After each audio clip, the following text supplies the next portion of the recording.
purpose of this series is to give you an opportunity to tell your story, to share your background with us, and to show how Louisiana is a place of consciousness, diversity, and problem solvers, and not just problems to be solved. During the interviews, I always ask a series of complicated, very deep questions, but the first question I always start off with is the simplest, and that is where you're from. I'm from London, as my accent, England, which is, you can tell from my accent that I'm obviously not from here.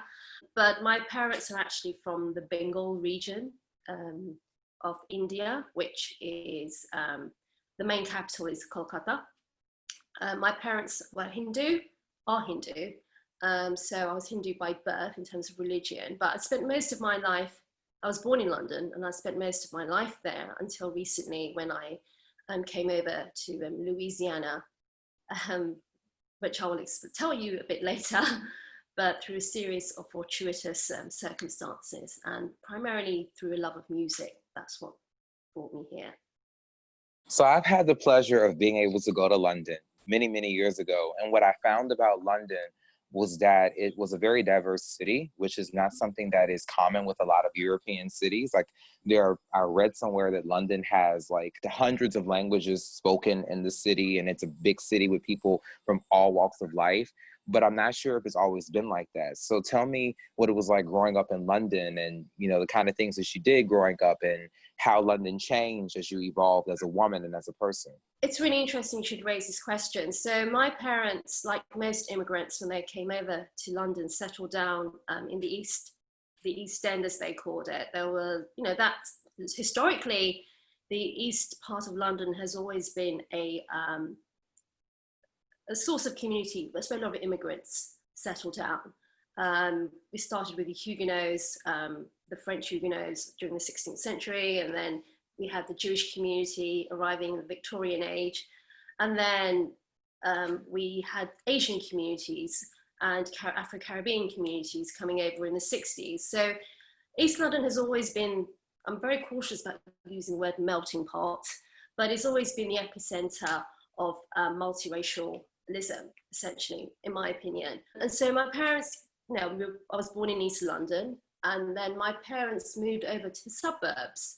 And that was not unusual at the time, because many Asian families, being very meritocratic and very education orientated, wanted better schools for their kids. So we moved over to an area called Ilford. At the time, it was a very Jewish area. We had these wonderful bagel bakeries close by to us, and we had like synagogues, and it was a very vibrant community. So I went to a school that was predominantly Jewish at the time, but it was also, there was a mix of Asian and Black students and Christian, Caucasian. So Christian, I mean. So I think from the outset, I've always had a multiracial. I was brought up in a very multiracial environment. Also, I think for a lot of we call ourselves second generation Asians. It was how do we navigate our identity, because we were brought up in a house that had quite traditional beliefs from our parents from back home in India. Then at the same time, we were being exposed to Western values as well. So that was always quite a balancing act. But luckily, I think, I've always had a good network of friends from different backgrounds. So I've always, not only has it made me very cosmopolitan in my outlook towards life and towards people and other cultures, and instilled my great sense of travel, but at the same time, it kept me grounded as well, that there were people that were also different like me. So I would describe that primarily as my sort of childhood experiences in terms of the multicultural environment that I grew up in. It was very urban as well. So, and I think also because my parents were quite new to bringing two kids up in a different country. It was not the way they intended things. So our lifestyle was kind of quite sheltered. I grew up primarily around books and music because it kept us indoors. So we didn't go too far. And because we grew up in an urban area, we weren't really that exposed to nature as I would have liked to have been, looking back on it now, being a nature lover that I am. So, but our life was, I would describe it as plain, simple living, but high thinking. education was very important, and it was seen as being key to moving yourself up through society, into becoming a professional. And my father especially was very big on that. And also he emphasized the importance of looking good, which I call the politics of respectability, speaking well, being accomplished in many different things, whether it be music, dance, being very erudite. You know, he was very big on our intellectual development, so that when we left the nest, that we could happily integrate well into society, and not only just integrate, but succeed and be able to pursue the things that we always wanted to pursue with not as many obstacles that he faced while he was a young immigrant in Britain during the 60s. The area that we grew up in has changed. I'm sure you're familiar with the term white flight, where a lot of affluent white families left the area to go more towards more affluent areas out in the country, you know, lovely big houses, more land. And in the process, there was a big influx of Indian Pakistani families that came into our area, and it's just been interesting seeing how the area changed. Now we have halal meat shops and halal grocery stores, you know, replace the bagel bakeries to, you know, we have a mosque not far from us. We have temples. So, you know, there have been a lot of cosmetic changes and the community has changed, but there's always been a very friendly community vibe in the area that I grew up in. And because we're only in the suburbs, we're only about 30 to 40 minutes away from London. That's always been a big draw for people to live in our area because of the affordable house prices, the contact to the city, to the affluence of the city, and the, you know, the luxuries that it provides, as well as a great public school system. And that's always been consistent in the area that I've grown up in. So we've always had a very good school system where, you know, we're exposed to, you know, learning different languages, music. One thing that I'm very grateful for is that I think I had a pretty good education. I think my parents made the right move in that instance because I was exposed to a lot of knowledge. I have so many questions about, you know, your experiences being a Brit and also navigating different cultures, the changing landscape of London, and just the culture of the UK growing up compared to the culture now. I can read about London, I can read about the UK, Google search, Wikipedia, and everything, but I always like talking to the source. So tell me, what kind of music was popular growing up in the UK, and what was pop culture like growing up? And also, you know, tell me more about just some misconceptions that a lot of people have of the UK that live outside of the UK. For a start, we all don't grow up, no, we don't grow up in castles or anything like that. And we don't talk like Hugh Grant. You know, it's not that, you know, we have a very, I think the Americans over the years have, because of Hollywood, the way that it's presented English culture has been very upper class. And doesn't at all reflect the diversity of a city like London. Just have to watch the film Notting Hill for a start with Juliet Roberts. I mean, that was just like, where was the diversity in that? And Notting Hill has been like the home of the, you know, Afro-Caribbean community for like decades. And we have this wonderful festival called the Notting Hill Carnival, which is a celebration of Black culture. Where was that in the film, you know? So yeah, so there's that American misconception. Funnily enough, a lot of American music informed British music. So when I was growing up, I was a bit of an anomaly. I mean, obviously we had pop culture and our top, and we had a lot of American artists, you know, Madonna, Whitney Houston, they were the big names at the time, Michael Jackson, Prince. So, you know, that was one of my, you know, favorite kinds of music. But I'm a bit unusual because at a very early age, I was introduced to bands like Led Zeppelin and Jimi Hendrix. And because of those bands, I thought to myself, where does this tune, A Whole Lot of Love, comes from, you know? And that's how my journey started into the American blues, American roots music. And on top of that, I do remember that Levi's, the brand, had a series of ads. And there's a very famous one that starred a young Brad Pitt, for example. And it was from these ads that they would play these classic blues tracks like Muddy Waters and John Lee Hooker, Boom, Boom, Boom, and B.B. King, The Thrill Has Gone. And I absolutely loved it. And at the same time, I was listening to Led Zeppelin, and I was like, oh my God, I put two and two together. And so I was a bit unusual for a teenager, because that was the music that I was listening to, was music from the late 60s, early 70s, from Britain to America. So whereas a lot of my contemporaries were listening to like the British pop bands, like there was a band called Bros, and it was just really bad. So I had no relation to that whatsoever.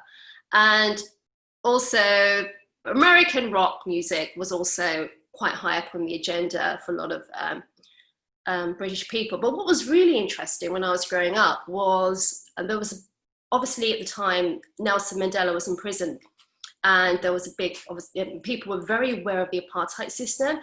And so a lot of rock bands like U2, Peter Gabriel, the Eurythmics were very politically orientated. And I grew up watching these big festivals at Wembley Stadium, where these artists would get together and actually campaign against racial equality in however it existed at the time. And in that case, apartheid was the big message, and freeing Nelson Mandela. And that really, I think that had a really big impact on my generation in terms of how, we wanted to make change as individuals. So we don't really see that side. And it all started with Bob Geldof when he did Live Aid and wanting to save, raise money for the Ethiopian famine. But, these bands took it a step further, and it set a new template where, music was seen as an effective form of protest. And I remember at that time I was really, had my membership to organizations like Amnesty International and Greenpeace and Friends of the Earth. They would put out these music compilations of all my favorite artists. That's how my appetite for music really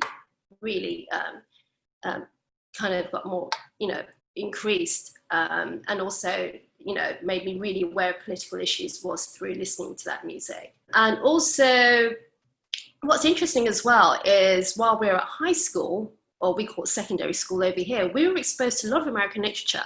Not only just Jane Austen and Emily Bronte, which I love as well, but I remember reading Black Boy by Richard Wright was one of my featured texts, and I wrote my high school dissertation based on that book, which Richard Wright is from Natchez, and I didn't know that about 30 years later I'd be marrying someone from Natchez. So that all came full circle. And we read The Colour Purple by Alice Walker, To Kill a Mockingbird. We even read the books by S.E. Hinton, The Outsiders, and that was then, this was now. So we were very much exposed to what was going on in America at the time, especially during Jim Crow and the Civil Rights Movement. From a very young age, I think we had a really good sense of we knew who Martin Luther King was. We knew the struggles of Nelson Mandela, and this was taught in a, as I said, predominantly white school. Most of my teachers were white. I don't remember seeing any black faces or Asian faces, maybe a couple of Asian faces who were science teachers. But a lot of the knowledge that I got was in doing English literature, actually, and it was reading those great books. I remember one particular book was Alan Paton's Cry of the Beloved Country, which is a beautiful book set in South Africa, which tells the story of the inceptions behind apartheid and how that started, and the segregation between black and white, and the emotional, psychological effects on both sides of the fence. And it's a really beautiful book. I mean, I don't know if you've come across it, but I really would advise anyone to really read that book. There was even a film with it. I think there was a film. I think James L. Jones, I think that got the name correctly, starred in it. But it's a really extraordinary book. And we also had religious education. So from a very young age, we were made aware of all the key religions of the world, their differences, the similarities.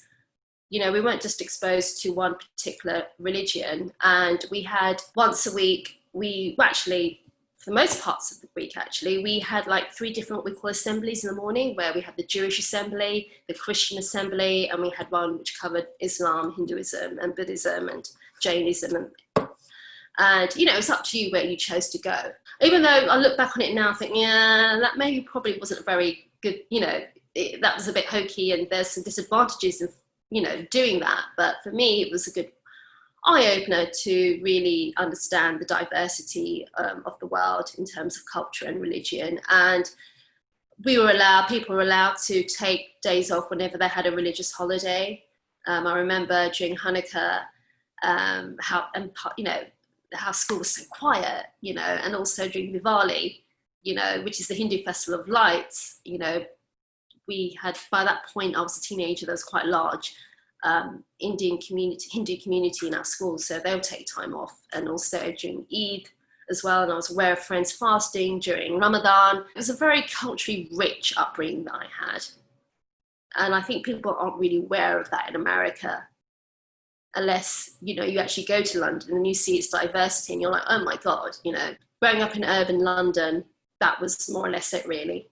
And we were brought up with a global perspective. And I think it kind of made sense at the time, because if you look at the political backdrop, this is when Reagan was in power and Margaret Thatcher, and there was this whole view of this is when globalization was starting. And so that kind of permeated into different parts of society, and especially into the education system, where it was, okay, we want our kids to grow up to be global citizens. I'm definitely seeing the generational differences even with this conversation, because for a lot of 70s and 80s babies, they grew up when globalization was the new thing on the block.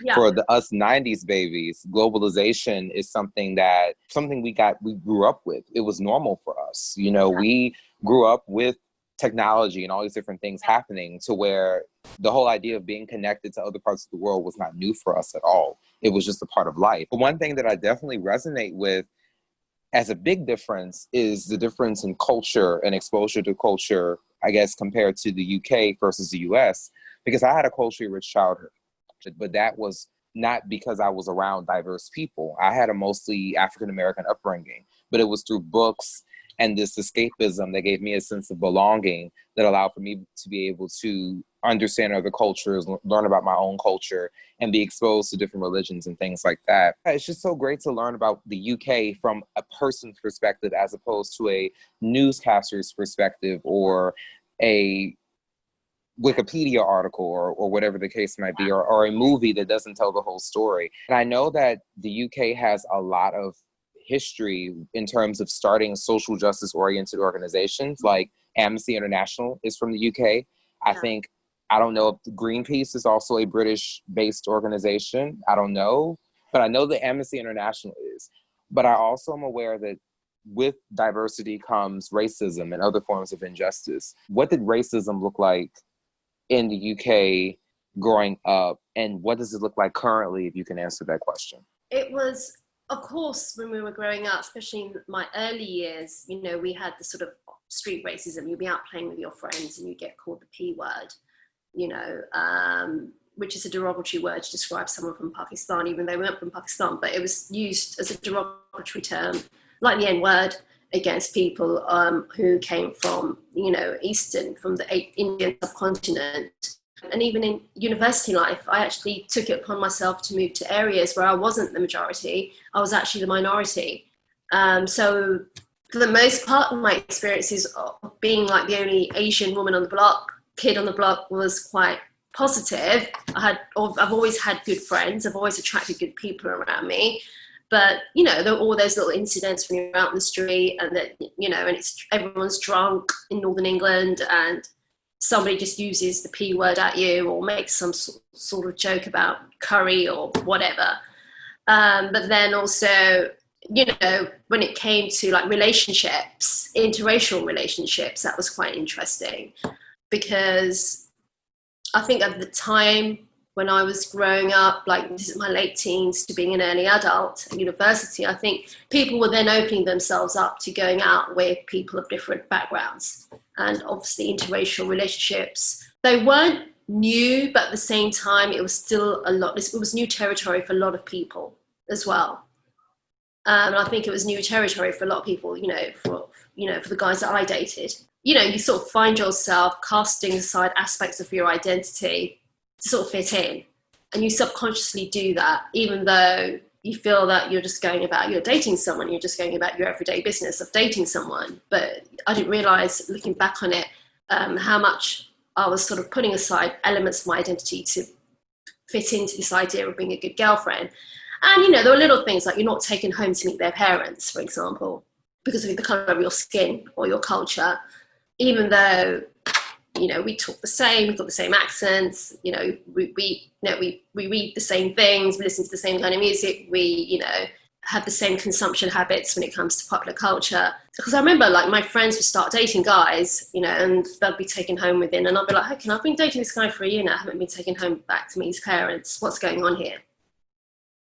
And they would never say, oh, by the way, my parents wouldn't react to you very kindly, or, you know, it was a difficult issue for them as well. So, so it was really interesting at the time trying to navigate that whole experience. But I'm glad to say it got better. Dating did get better, especially when I got back to London, because it's not unusual for people to be dating someone from a different background. You know, it's actually part of the norm. There has been an evolution. I could say in many ways things have got better, in that we're seeing more representation, which I think really is important in society, you know, in politics, from the Asian and Black community, but it's not enough. You know, we're supposed to be living in a post-race society, and neither of that, and that we're still facing the same issues that we were 30 years ago. So a lot has changed, but a lot hasn't changed. Maybe London has become more diverse, in areas of London that were traditionally seen as being predominantly white, middle class, are probably more diverse, and we're seeing more middle class, upper class, Asian and Black people. The representation is still not there, especially in the areas that really matter, such as politics, media, and other arenas of life where Asian and Black people can really make a difference to society. We're not seeing enough of that because of those barriers. I want to change gears a little bit, because we've been talking a lot about growing up in London, growing up in the UK, being a Brit, but I also want to learn more about your professional background, because you kind of hinted in it in the sense of the things you experience as a woman of color, but in your bio it says that you've worked for ITV and the BBC, and that's, as an American, when I'm seeing you worked for these institutions on your bio, I'm like, wow, that is legit. But I want to know what that was like and what kind of stories you covered, and and more about that experience being a woman of color in these very institutionalized British media places. Well, the good thing, I'll talk about the good things first, and I'll talk about the negatives. The good thing was, I trained as a broadcast journalist. I took myself off to another part of the world, another part of the country where there weren't many people like me, predominantly white. I was the only Asian woman of color, apart from one Korean girl, on my journalism course. And I went to an area where there were mainly farmers and fishermen. So that was good grounding, because it exposed me to another part of British life that I hadn't been exposed to. And I think that's been the driving force for most of my life, the career choices that I've made and the personal choices that I've made, is pushing my identity, pushing myself to enter unknown terrains of culture and unknown areas of society, as opposed to sticking to what I know. And I don't feel you really evolve when you stick to what you know, even though it's a safe option for a lot of people, but I've never believed that. So yeah, I took myself off. My journalism career took me off to areas of the country that I never thought I'd live in. One positive is that my first job was actually reporting for a Black news programme for the BBC, and we were collating amazing stories, not only about the Black experience in Britain, but also across the world. I remember we used to interview Amy Goodman from Democracy Now! Quite a lot. She used to give us the lowdown on stories, and she was a really cool woman. And I remember during that time interviewing some phenomenal people like Angela Davis, Forrest Whitaker. I remember meeting him face to face in a bar in London and just sitting in the corner with him after he made that film, The Way of the Samurai. I can't remember the name of it. But yeah, hearing about his approach to Buddhism, it really exposed me to so much and the richness of the Black experience on a global perspective. So that was a real positive, and that was in London. And I had some amazing colleagues, and I'm really glad to say that a lot of those colleagues are doing really well. They've really moved out of that niche area programming, because what was happening at the time, if you were Asian or Black, you were only put in the areas where you only covered minority stories. There weren't that many Asian or Black faces in mainstream newsrooms, but I'm really glad to say that a lot of my colleagues from that particular moment in my career have actually gone into the mainstream and actually doing really well. So, well, obviously they have their challenges. And then I went to report in the country. Again, I was the only Asian, well, there was like 3 Asian women, and I was reporting stories with farmers and rural issues. I lived in Dorset, which was a brilliant experience. And then I moved into, I became a freelancer, and because of my experience in BBC Local News, I got myself some really good work at ITV, working on the top sort of flagship news programs that everybody would watch across the country at 10 o'clock in the evening, presented by Trevor McDonald, who was the first Black newscaster. He was an absolute legend, and it was just weird writing scripts for him, and he would read over them. And, you know, so that was a real, you know, and there was another amazing woman called Shuli Ghosh, who was an Indian woman who also presented that, and I used to write scripts for her as well, and it was just like, oh my God, really, like, ah. So, and then I moved into BBC Documentaries, where I worked, you know, some really crazy hours. We call them observational documentaries, where you are, again, these documentaries took me into parts of society that I never thought I'd be exposed to. I really saw a different part of British life, one that there was a lot of poverty for the most part, whether it be in London or whether it be in Birmingham or Liverpool. You know, met real interesting characters along the way. And so that was so rewarding. And I think it made me the adaptable person that I am now, where I feel I can talk to anyone and not feel, you know, intimidated, or I can adapt to any situation and not feel awkward about it. But, and, you know, the great thing about that career was, I look back on it now, was I met amazing people, my colleagues that I worked with from different backgrounds, still in touch with them. You know, Facebook is a wonderful thing in that manner. And, you know, a lot of my close friendships came from that era in my life. You know, we're now like, there's a group of us girlfriends, and we're like besties, essentially. And we all worked together, and we all started out as journalists. So I think, you know, there's that kind of in-group culture. You know, once you've worked in TV or radio or journalism, you know, you have this, you become part of a tribe. But on the other side, you know, being a woman of colour, where I saw a lot of women of colour actually doing well for the BBC, you know, especially if you wanted to go on as a presenter, they loved that. They loved, you know, the representation on that sort of superficial level, they love. But when it came to saying, hey, I want to be a producer, or I want to be an executive producer, it was predominantly white men. And it was really hard to climb that ladder and to get those opportunities. And you had to work really, really hard. And to be honest with you, I didn't quite have that stamina, because I was working ridiculous hours, you know, the pay wasn't great. So I then moved into communications work, and I had some great opportunities there. You know, I worked right high up in government with very political strategists, and, you know, working with members of parliament. I've met two British prime ministers through my work, David Cameron and Gordon Brown.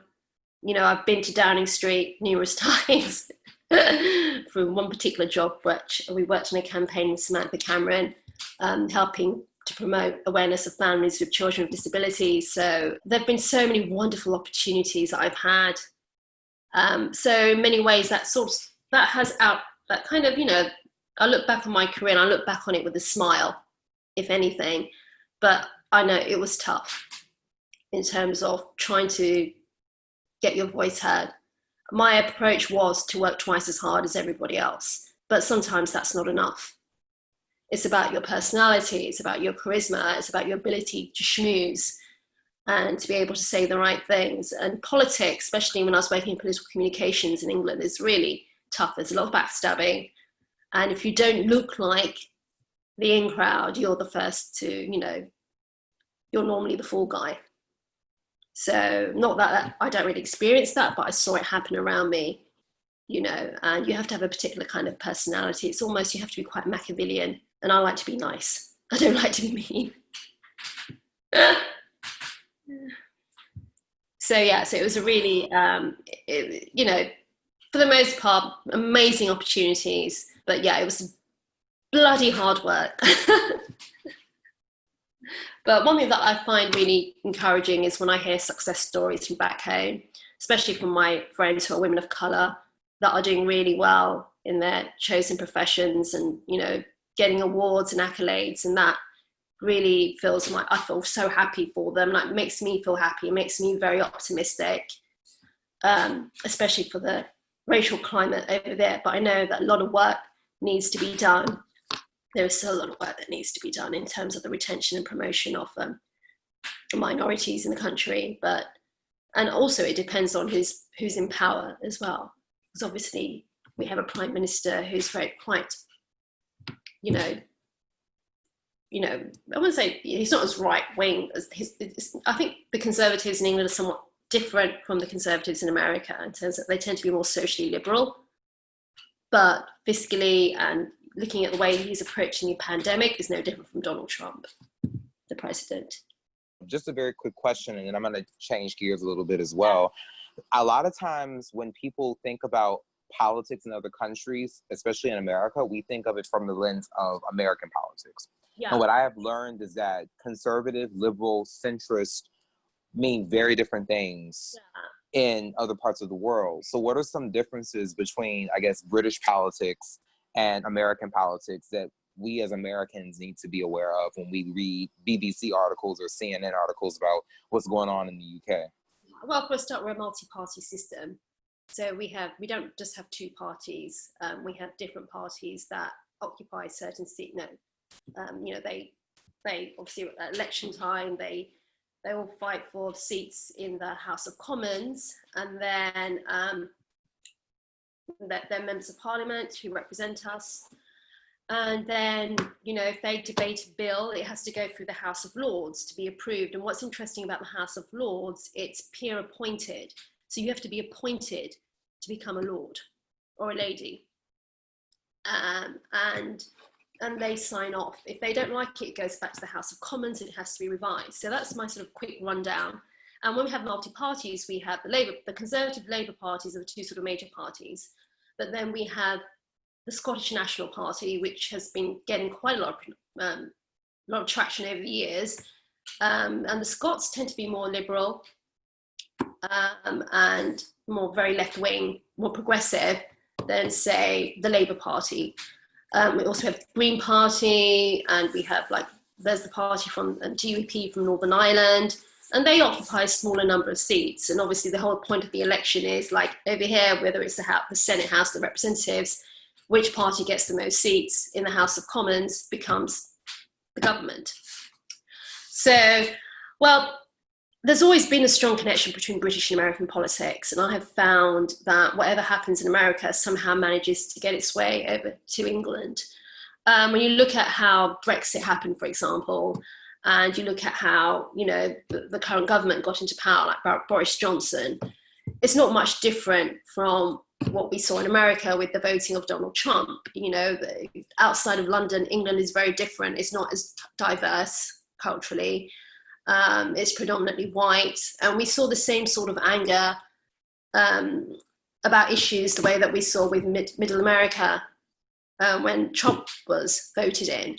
So there are those sorts of similarities, which is, I think, the result of living under a capitalist society, and living in a globalized world, which has brought about certain inequalities affecting class.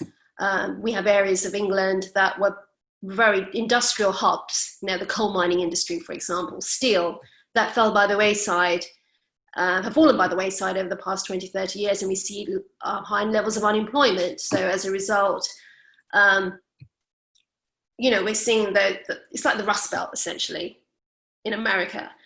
In terms of the political ideological spectrum that you talk about, there are similarities, but I have found in my experience, now things are changing.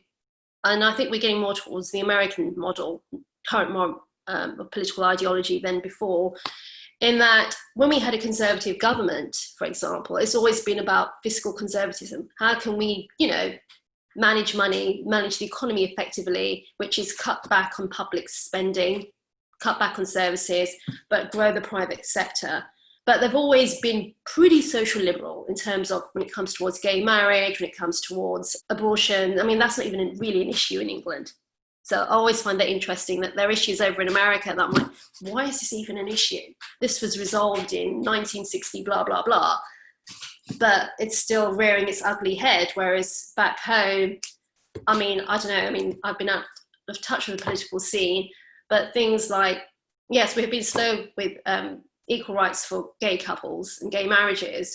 But overall, there are certain things, like when it comes to women's health, I feel far more comfortable to be a woman over there than I am over here in the US, in terms of access to knowledge, access to healthcare, good healthcare facilities. I know people criticize the National Health Service, socialized medicine. Over here, you know, they look at the health system in England, it's always with a frown and you guys are, you know, you're all dying and blah, blah, blah. But actually, for being a woman, I've had access to some really good healthcare and good advice when I was living in Britain. I didn't have to worry about the things that I worry about now. And all I can say is that I'm just grateful that I'm in the age that I'm at compared to, you know, if I was younger, I'd be very, very, you know, apprehensive. So in terms of the political system, yeah, there's certain similarities in terms of how both countries approach the economy. There's that libertarian sense as well. And we've seen that during COVID, that has sort of prevailed. But at the same time, I would say, because we've got a strong culture of socialism, going back to the 60s and 70s in England, I think there's always been a paternalistic approach to policy making in the UK that I don't see over here. So the government's sort of acted as a parent, a caring parent. I've always found that in terms of certain policies that is implemented, especially when it comes to families and health, compared to America, where, and again, religion is far stronger over here, has a more stronger place in American politics than it does over in England and in the UK. And the irony is that we officially have a Church of England. You don't have a Church of America, we have a Church of England. Obviously, it goes back to Henry VIII. And I actually really like our Church of England. I think our Archbishop, the previous archbishops, have been quite progressive on issues, more so than the British government. They've always been that much needed voice, but at the same time, it's quite ineffectual as well, given the fact that we have this state-created religious entity, which has been around for hundreds of years. So I find that really interesting how America, you know, you've got the Tea Party, you've got more of the influence of the evangelicals on political discourse than you do over here, over in the UK, where there's very much a secular approach to policy making and to politics, even though I would say there's more of a nationalistic streak that I'm seeing now in British politics than ever before. And that's because of that was not much different from America. You know, Brits put British people first, you know, because obviously it's a sort of backlash against the whole immigrant culture and immigrant workforce, you know, that has been in the country for many decades. And also not forgetting Britain, you know, was a colonizer. So we have a very strong sense of post-colonialism more so than you do over here in America. You were a former colony, but in Britain, we've got lots of issues that have resulted because, well, residual from the former British Empire, which still haven't quite been resolved yet.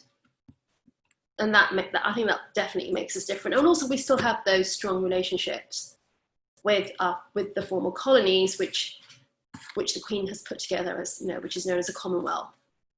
But I don't know how that is not as strong as it used to be.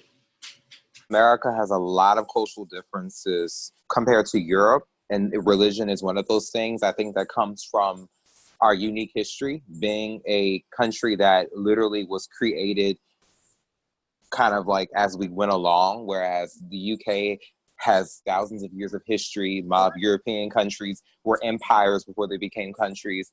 Yeah. And we've had immigrants, we had slave labor, we had Native Americans, indigenous people here.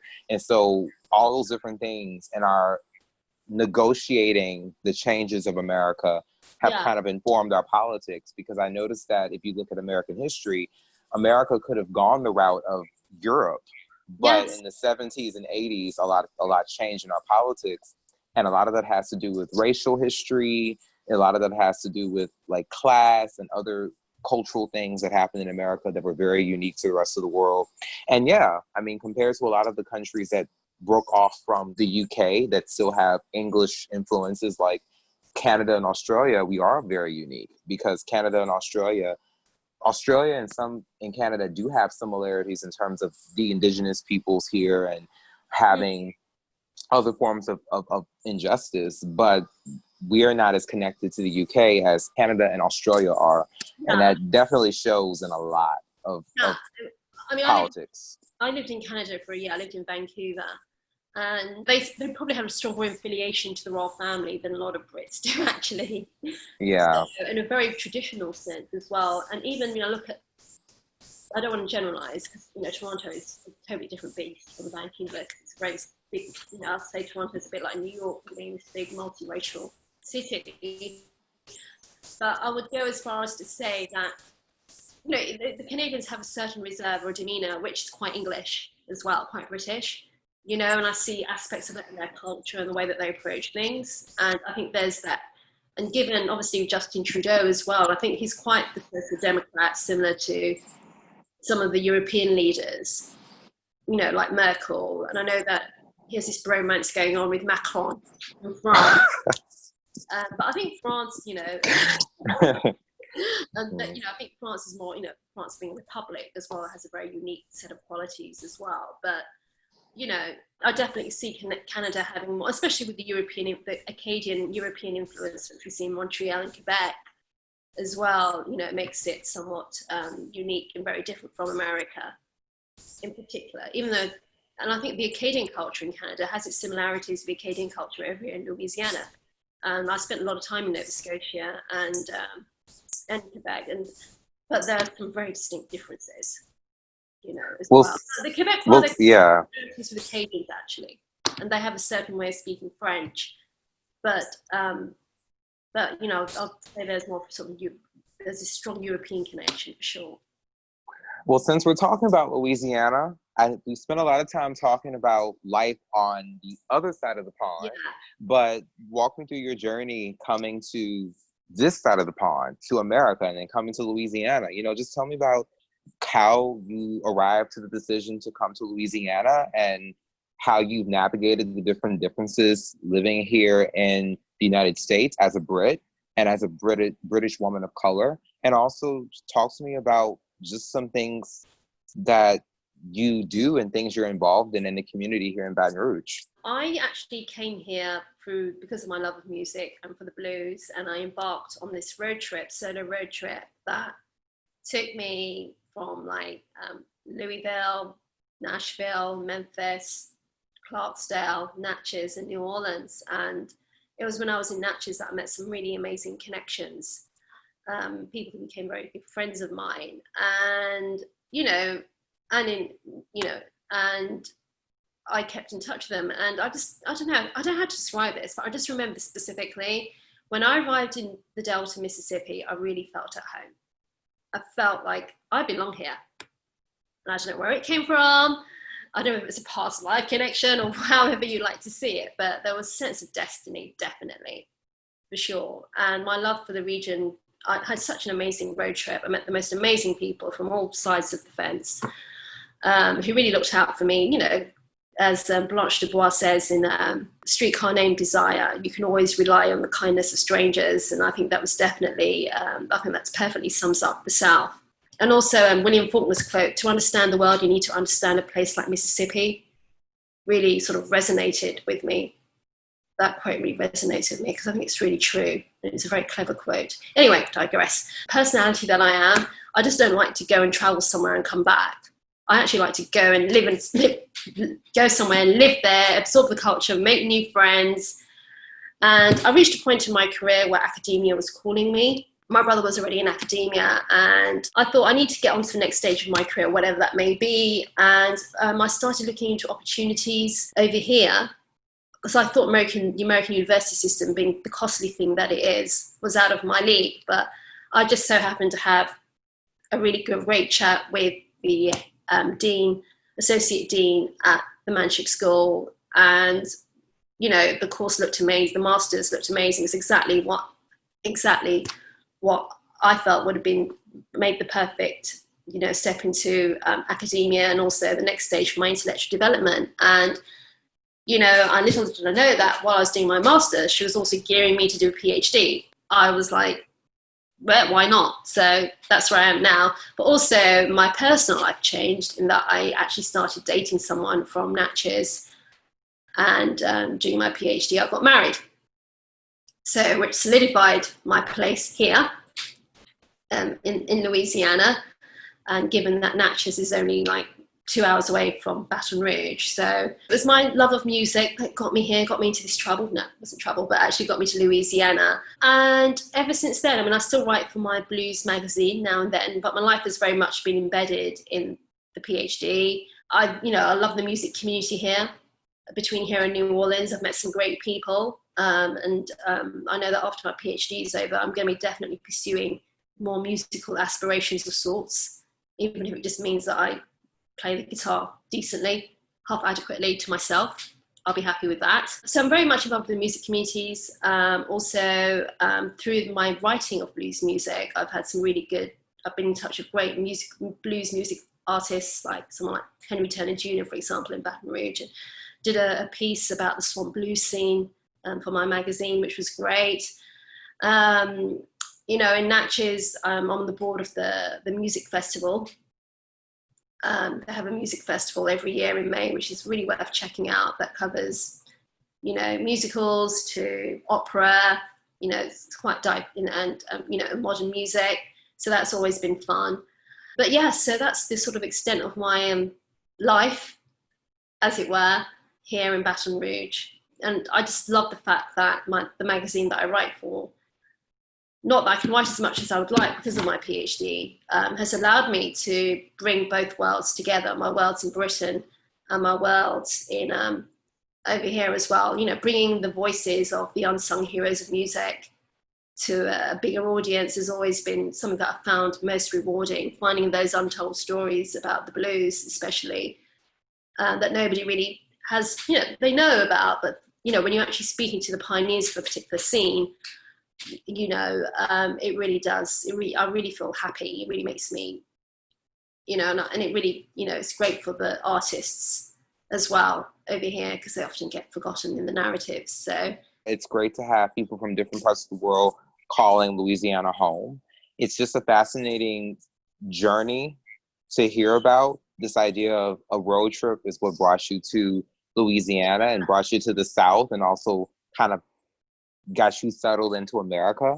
And I know earlier in the conversation, you talked about growing up in the UK and growing up with all this culture and all this diversity.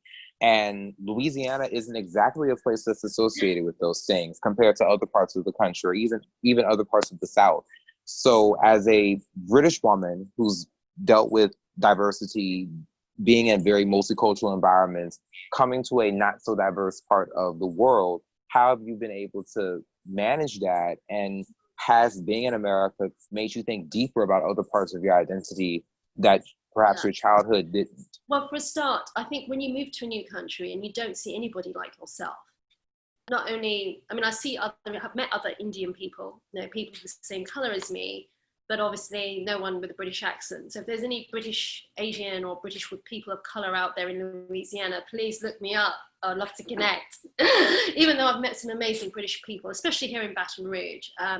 But, it's a question of finding those safe spaces where you can really truly be yourself. And yes, that has been a bit more challenging than it would have been, say, if I was in England, when you've got your family, you've got your childhood friends, you've got your school friends, and then you meet new people along the way.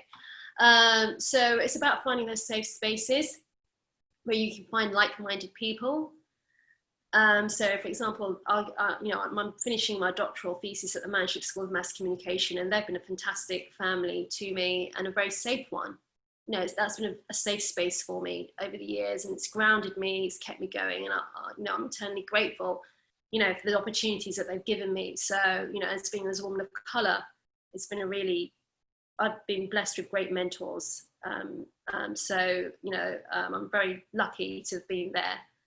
It's coming to the end now, so I'll be quite sad to leave. But also, one thing I realised is that I didn't know, even though I grew up in an Indian household and I was exposed to Indian culture in England, but I always rebelled against it because it was something that I was told, you have to cover, you have to do this, you have to dress this way, you have to do things this way. And when I came over here, I was like, oh my God, I actually really miss parts of that identity and I can't really fully express it. So it's been really interesting how my approach to Indian culture has changed to an extent where I've really found myself delving into the music and the arts through connections here that I found in a way that's meaningful and relatable to me, as opposed to something that I was told I had to do because I was this skin color and this was my culture. It was cultivated in me in a very authoritarian way, something that I had to do to please my parents. Well, now, I've just started doing Indian vocal classes through a school in San Francisco online, and it's just taken on a totally different meaning. It's something that I really wanted to do. I'm feeling the passion for it, and I'm learning all about this, as opposed to something that my parents told me I had to do and perform in front of other families, and then, you can't pronounce this properly or you get criticized.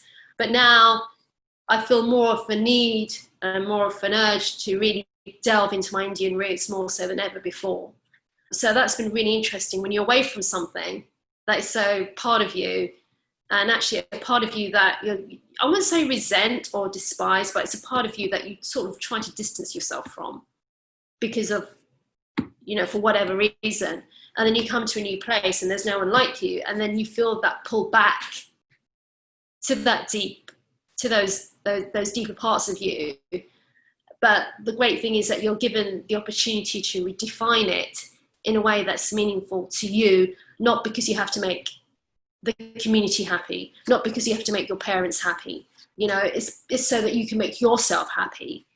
That has been the sort of personal journey that I've undertaken, that I've been through since I've been here. Because at one point, when I first came here, I was so caught up in the excitement of meeting a new family, meeting new friends, that I think I lost that part of my identity.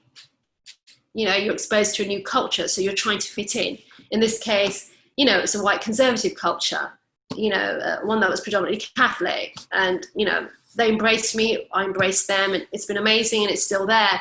But then I thought, okay, what about, I can't, you can be an outsider for so long. And I thought, okay, I need to connect more to myself. And that has been a theme for me over the past few years, is how can I connect to myself on a deeper level, and especially my Indian heritage, in a way that is meaningful, but also doesn't completely, one that opens doors for me, one where, I get to meet kindred spirits, whether it's here or, the great thing about, if every cloud has a silver lining, and the great thing about COVID has been that because now we can connect to things on a virtual level that we couldn't do before. I now can sign up to certain classes in another part of the country and, meet new people that way, even though I may not have that one-to-one experience. But hey, I've got a new group of friends in another part of the country. Our access to knowledge has changed. And you could say, in our own way, we're kind of becoming more global because of the fact that we can connect with one another virtually. I can attend an event through Zoom in another part of the world, So, and that allows me to connect to deeper parts of myself that I've been talking about. It's been an interesting journey. It hasn't been easy. And it also didn't make me realize how much of a big undertaking is immigration. When you immigrate to another country, people do not understand how much internal change is going on, not only externally, but also internally as well. And even though I was coming to a part of the country that I could adapt to because I spoke the same language, there was still a lot of differences that there's still a lot of things that were very unknown to me that I had to adapt to very quickly. The way people think, for example. Meeting people that do not have the same political viewpoints as me, people that have not had the same upbringing as me, so see the world differently from me, people who probably haven't traveled as much as I have, and have only been exposed to the same people that they were growing up, that they knew from childhood, and haven't really ventured far. And what it's taught me is that not to judge them. It's not about, oh God, you haven't really traveled. Oh, you're an inferior. No. It's about meeting them halfway and also finding what you have in common with them. And that's where the best bonds form, is meeting when you have that common ground with somebody, and you realize at the end of the day, we're all human. We've all had our hearts broken. You know, we've all had challenges when it comes to, you know, career or whatever. So it's made me think on a more universal level, how we're all connected, especially emotionally. I definitely resonate with that last statement, because oftentimes I myself am trying to push myself to be more confident in myself. I mean, I am not always very self-confident. I'm not always someone who is very adaptable dealing with rejection or feeling misunderstood. And something I've been trying to do is challenge myself to speak to people and be around people who don't have the same experiences as me, or who don't see the world that I see it, because just because you're around people who are different from you doesn't mean that you'll lose yourself. And sometimes those similarities that you share, like with heartbreak and love and wanting happiness, can help to bridge gaps to where there are differences and help you to understand those differences. Because sometimes people may have beliefs or opinions or perspectives on the world that aren't necessarily based on negativity or based on a hatred, but more so based on a lack of knowledge and genuine ignorance. And we should always interact in the world as if we don't know everything, or as if maybe what we know may be wrong. And through that way of understanding, build more bridges. Very cautious about using the word ignorance. I think ignorance can be quite judgmental. And I think Right. One thing we have to be aware of, I'm just saying generally, in political discourse, the way that we communicate about one another, you know, we become so tribal, I think ignorance has a lot of negative connotations. And I think you've made a really good point when you say that what someone knows is as a result of what they've been exposed to in terms of knowledge. And a lack of knowledge is really a good way, I think, of describing how people, you know, I've had a lack of knowledge on certain things. I've had a lack of knowledge coming over here. And when I go back, people are like, oh my God, you know, Trump supporters, they're like this, you know, like Uruk-hai from Lord of the Rings, they're like these big trolls. I'm like, no, these are human beings that have certain grievances, you know, and obviously I don't see eye to eye on them in a lot of issues, but, you know, I try to understand. Part of my acquisition of knowledge, acquiring more knowledge, is about trying to understand, why is this person thinking the way that they're thinking? Why do they have this view of the world? And I'm not going in to preach or to change them, but maybe they can see things from my point of view as well, from what I've been exposed to and the knowledge that I've got and the lack of knowledge that I have received in certain things, you know? Like religion, for example. I don't know much about the Bible. I haven't really read it. I've read the Old Testament, but I'm not very familiar with the New Testament. And that is something that I want to read. I want to read it. And I want to learn more about it because it's so embedded in people's lives over here. And I also, you know, and I feel that I would like to, because I would like to understand people more and learn about people more over here. I wish more people had that point of view, and that's what 821 tries to do through the work that we do in the community. If you don't have community ties that are strong enough to weather the changes in the world, the changes that you fight for as it relates to equality and justice can just as quickly become undone, because we don't have the education or the connection with or empathy for one another to sustain that change. And so all of our activities and programs are dedicated to building community and educating people and giving people a platform to express themselves and share themselves and to learn more about the world that they live in, not through a festival or through a Wikipedia article, but through a face-to-face contact with someone who speaks differently or thinks differently or looks differently than them. And you may be able to relate to this as someone who's interviewed and been interviewed. Yeah. This idea of possibly having thoughts that you can't express because of the questions you're asked. Yeah. So what are some things that you haven't had a chance to express through the course of this interview that you'd like to express now? I just think we're living in this has been a very extraordinary year in many ways, obviously because of the pandemic and with what was going on with Black Lives Matters. And I'm just wondering how things are going to go forward from here. I'm optimistic, but it's really hard to see, you know, the two are interconnected in the sense that Black Lives Matters, the way we raise issues is all about one-to-one face-to-face contact. It's very physical. And COVID has eroded that opportunity, that spatiality and that physicality. So I wonder how change is going to happen. I'm sure they're saying vaccine. I'm hearing stories about a vaccine possibly next year, but I don't know how long are we, how this is going to affect the way we go about change. And I think my journey, I've gone very internal, but I'm hoping after my PhD, which does actually look at diversity and inclusion, especially in journalism, inclusion, because nobody really understands what inclusion means.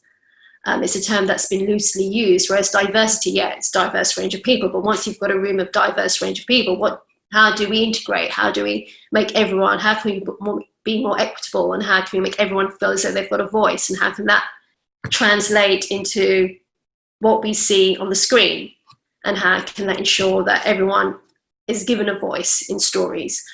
But yeah, I'm just really wondering now, what happens from here on, especially for someone who loves to travel. What is travel going to look like in a year's time? Because in many ways, this is not unusual what we're going through. We've lived in civilizations that have always had pandemics and plagues, and they've always recovered. But I think this is really testing our abilities as human beings, pushing us in terms of how we live with one another and our potential to bring about change. I agree, because the pandemic has made me really rethink my life. It's made me rethink my place in the world. It's made me rethink myself, what's important to me. And I'm sure that for billions of people on this earth, they have been feeling the same way. The last question I want to ask you is a very lighthearted one, because I know travel is a big theme in the conversation, immigrating to another country, going to another country. And London is, I know, a place that is of great importance to you because it's where you grew up. Let's just say that we were able to travel freely again without the restrictions and everything, and you wanted to show someone the London that you know. Where would you take me if I wanted to see the true London in your eyes? And what would we do? Tell me. East London. East London, okay. Definitely. I'll take you around Bethnal Green, Brick Lane, where all, I'll show you London's true history, which is the history of immigrants. And London has always been somewhat of a multiracial city over the centuries. We watch costume dramas and everyone's white, but London has always had the hustle and bustle of different races because all the trade that was coming in from the empire. And I'd love to take you to Whitechapel Road, which probably hasn't changed since the 12th century in terms of the hustle and bustle, the market traders, the immigrants, strong immigration culture. And the food's phenomenal, and the nightlife is great as well. One thing I do miss about living in London is that being able to enjoy the city's nightlife in a way that was safe. I feel that when I go out here, I can't stay out till 2 a.m. and come home, because you're worried about crime or whatever. But in London, I've always felt very safe, touch wood, going out till the early hours of the morning.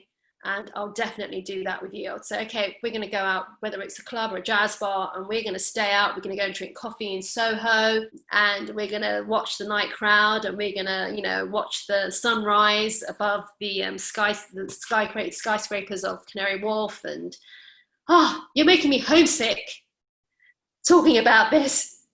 I'm sorry, but hey, I wanted to kind of end it full circle.